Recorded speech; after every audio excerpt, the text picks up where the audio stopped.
Alright, so in this tutorial we're gonna create two tools. The first one is just a test tool to see how the connectivity works.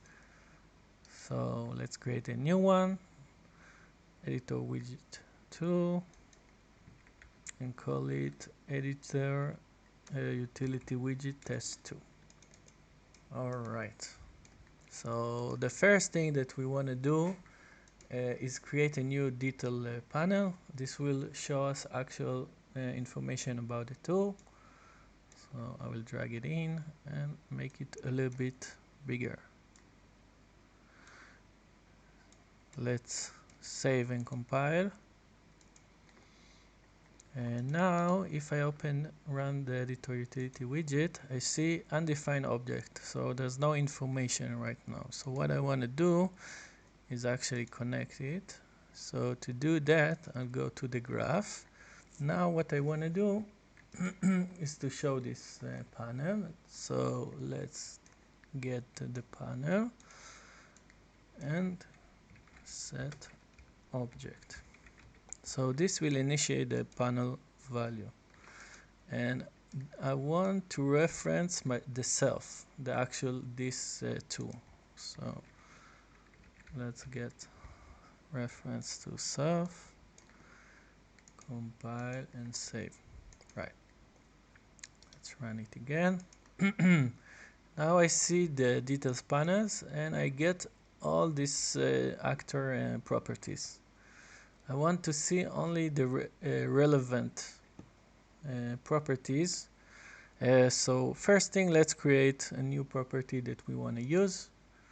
So I'll create a new variable for this demonstration. I'll create an integer and let's call it test.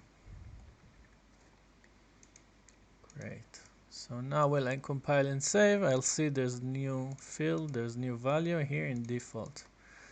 But unfortunately I can see all of this kind of nonsense, and I actually just want to see this default value of this tool. So what I can do, I can go back to the designer phase, select the detail view panel, and in here I want to create a new category to show.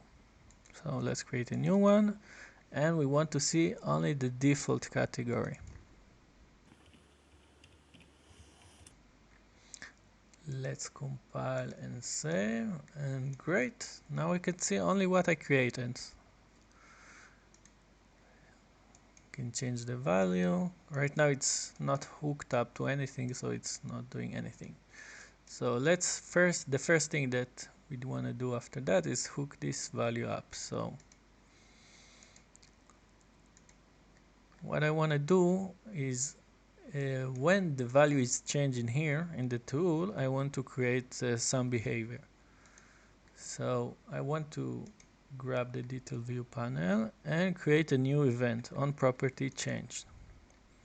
So the first thing that I want to do is check which property I'm using, because for now I only want to read the property of this value, of the test value. So let's create a branch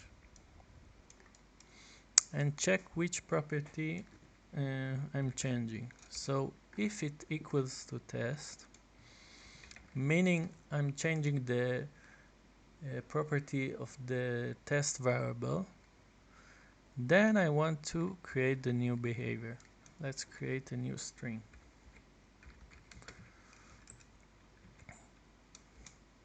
And what I want to actually print here is the value of the test variable. So we hook it up. Let's compile everything and save and see if it works. So what I would expect to happen is to see the change here in the log. When I'm changing print string value, not on the actual runtime, it will show the change in here in the output log. So yeah, cool. Now it's working.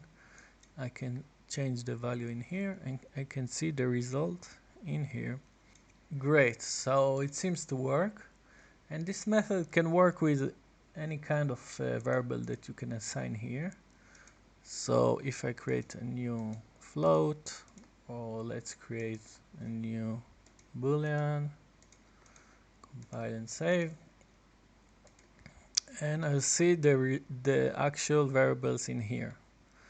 Right now it's not hooked up to anything, so it won't do nothing, but I can hook it up in the same way that I hooked the test variable. Alright, cool. So now let's create the actual tool that we wanted to create from start. So let me create the editor utility widget. Let's call it editor utility widget. Alright. So first thing, we'll add a detail panel. And we want to set it up. So let's go to the graph. We'll get the detail panel reference and set it up. So set object, and we need reference to self. Alright, let's compile and save. Now run the tool. Great, so we're seeing all the data of the tool. Now we want to create a new variable of type material. So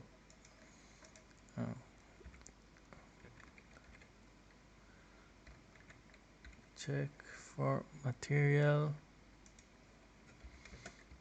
instance, and I want an object reference.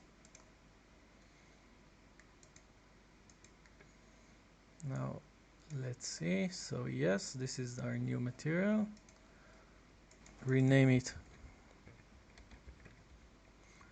material to use. Hit compile, and yeah, it's here. Great. So now I want to see only this material to use and not all the other properties. So I'll go to the designer and select the panel, add a new category to show of type default. Compile and save. Now let's create the actual behavior. So the first thing that I want to do is create a new event from the detail panel. So on property change. Nice. Now I want to check which property did I change. So I'll create a new branch and I'll check the name of the property that was changed. If it's the type of the material to use, then I want to create the behavior. So let's now just debug it. Print string, and I want to actually see the name of the material. So let's compile and save. Great. So now let's see if it works. So what I would expect to see now is when I change the material, I will see the name of the material here in the output log. Alright, great. It seems to work good. So this is solid blue, solid red, solid blue. Awesome. Great. I will remove the print string. I don't want to see it for now. It was only for debugging. I want to get all the selected actors in the scene and change their material. So to do that, I will get selected actors.